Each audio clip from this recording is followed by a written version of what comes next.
বছরের শেষ মাসে এসে আমরা আজকে উপস্থিত হয়েছি।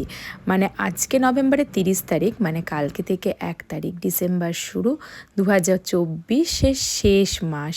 ২০২৫ আর একটা মাস বাদেই শুরু হয়ে যাবে। কি তাড়াতাড়ি বছরটা গেল না? আমার মা সবসময় বলে, দিন যায় না জল যায় সেটা বোঝা যায় না। সত্যিই তাই মনে হয় আমারও।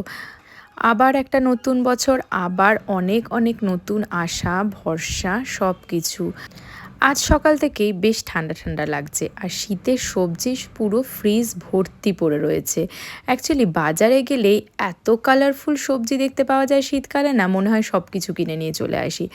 আজকে হয়েছিল আলু, ফুলকপি, পেঁয়াজকলি ভাজা। এটা কিন্তু আমার অত্যন্ত পছন্দের একটা রান্না, খেতে কিন্তু অসাধারণ লাগে শীতকালে। গরম ভাতে ডাল, পেঁয়াজকলি ভাজা থাকলে আর কিচ্ছু লাগে না, সাথে যদি আবার একটু আলু সেদ্ধ আর মাছ ভাজা হয়, ব্যাস।